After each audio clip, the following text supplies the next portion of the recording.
lesson that I'm going to try to keep brief and keep your attention.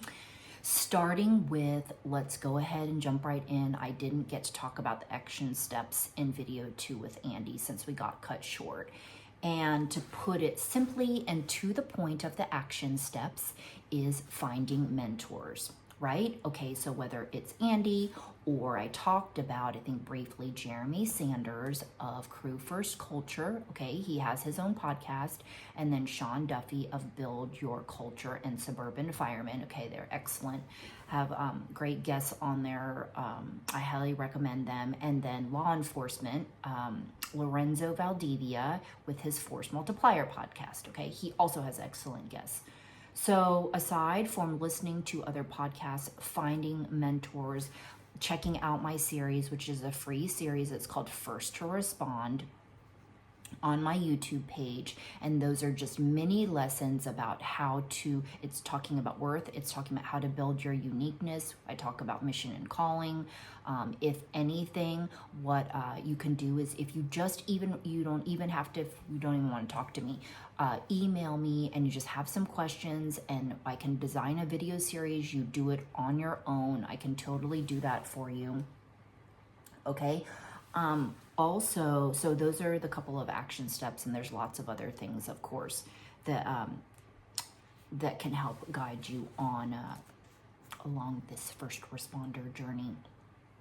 Okay, restoring our faith, and I'll talk about the different belief systems, okay, that you can read on your own or listen on Audible. Okay, so I could really go down a rabbit hole on the different sorts of things I would like to ask Mr. Andy if we were to do another show, but I don't know that we will do this on specifically on this because I know he's very busy. And so I really would like to just ask him more questions, so I'm not assuming these things. But I could go down a rabbit hole in talking about self-worth. I think it's really funny that we could have actually a debate or probably disagreement on this kind of stuff, because he said a lot of things, and he has said repeatedly about the whole I'm not that good. And he says in his different explanations on deserving, just from a different perspective. So I'm going to give my different perspective and opinion, is that I feel, since I came from a place of low self-worth, starting at the age of 12. For those of you who don't know my story, you can look in those videos and stuff. And it started with my dad calling me stupid all the time. Okay, and then it just led to other sorts of things. Is that he's not good enough, and he feels that he is nothing without God and his family. Okay, so all that I want to say, just to lightly touch on that, is that we are love. Okay, we are divine creators. Some of us don't realize that, don't know that. And I believe that it is as a result of the environment, parents, society, different things that taint our soul, okay, that make us feel that we are not enough. So not good enough, not worthy, all these sorts of things. Whether we're making ourselves feel like it, these things out there, we are reacting or responding to them, okay? So this is where the rabbit hole goes, trying to explain unconditional love, is that you don't have to do something for me to love you. You can just exist, okay? I know it can be difficult or hard to understand, especially how am I doing that with somebody maybe who does bad things. But whatever is considered bad, that's for another show. But all that I am just trying to give it an example is that our soul is pure and it becomes tainted by these things, okay? So in the self-love process, if you go into that and diving into that, there are a few steps that come into play. And one of them is being somebody believes in you and then you believe in you, right? I didn't have that. But I watch things, read things, and the bottom line is that I want to say is for people like Andy, who is amazing, and I know he doesn't like compliments, is that he is who he is as a result of his life experiences. If he didn't want to grow, if he didn't want to do this and this, if he didn't want to study, if he didn't whatever, he has his own personal insight. But if he did not do all of those things and care and love and all of that sort of stuff, he would not be who he is today, okay? And so the mere fact of his love and everything that he brings, which is very rare in this day and age, that's what makes him special, okay? So each person has their unique gifts, which we already talk about. And that's why I do get defensive talking about self-worth issues and where it comes from, because I know what it's like, and I know how to explain finally the difference between self-worth and self-esteem. And now it can be totally different things.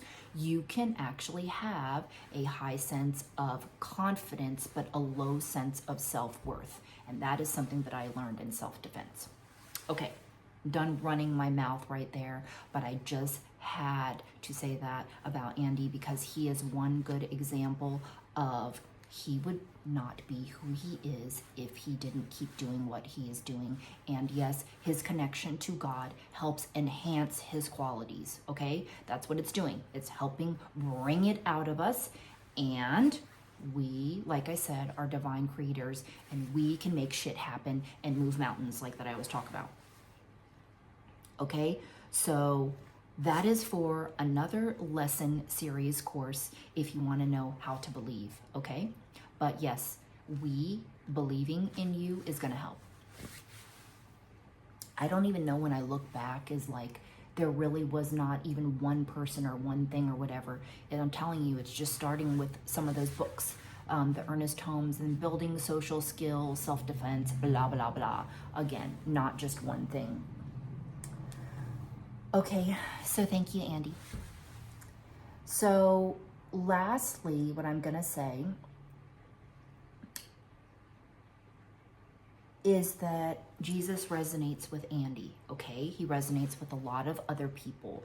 But for some people that it does not, now I'm going to talk about really briefly because you can go research on your own, but I'm going to talk to you about all the different things that I have incorporated into my own belief system. And again, this is, I guess, because I've expanded my mind so much, so nobody can tell me that I only have to pick one. I can rock my Mother Mary with my Buddha. I can wear rosaries. I can do what I want, okay? With my beliefs because it works for me. Okay, Buddhism. So many different kinds out there, okay? But mine is from, and I still don't know how to say it's Theravada or Theravada, but basically it's the doctrine of the elders, okay? So it's a philosophy of compassion, and it emphasizes attaining self-liberation through one's efforts and mastering the mind, okay? So meditation is a huge part of the lifestyle, also monastic life by yourself. So that's why you will see the monks all out there by themselves that seclude themselves sometimes earlier in life or later in life because they have realized things for themselves, the worldly concerns. You know, they don't want to be involved with worldly concerns anymore. Okay, Stoicism, fairly new to me, but been around forever. The reason I was really drawn to them is just the way that they look at life is very powerful to me. And I also look at how they look at death as when somebody told me that they believed that Stoicism believes, or to use the quote, and so they have been returned. I really like that because that's returning to source or oneness, okay? That's what works for me. Okay, Sufism, Sufism, that is considered, this is different. This is a mysticism in Islamic culture, but I found this about 10 years ago because I didn't know what the hell sort of things was going on in my body during the self-defense period. There were just different things going on where I just didn't know what the hell. And so I started reading about the soul's journey, and that talks about basically your divine and personal experience connecting with God, okay? Rumi, R-U-M-I, is a really famous poet you will hear of, and he's one of the inspirations for my creative writing.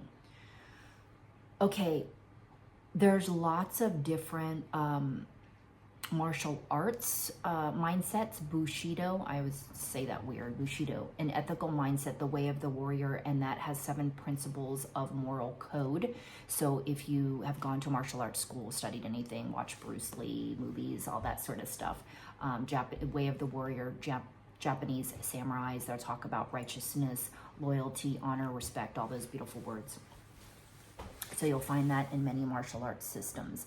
And then lastly, I talked about Ernest Holmes, who was a minister, thought leader who taught in a Christian context, and he founded the religious science movement, or science of the mind, in 1927, and he was considered a spiritual, philosophical, and metaphysical religious, that movement, okay? So I love his books, and they are like Bibles to me, and I talk about them a little bit in part 2. Okay, so I think I did a good job. This is still about 11 minutes, and that's pretty much what I wanted to sum up, is that the action baby steps, listening to shows, maybe considering coaching, finding a mentor. There's all sorts of things out there. I just wanted to let you know that there are. And the goal of this series, again, was to help show you that there's many different paths, okay, to the light. So if Jesus does not resonate with you, there's got to be something, okay? I'm sure that there's something.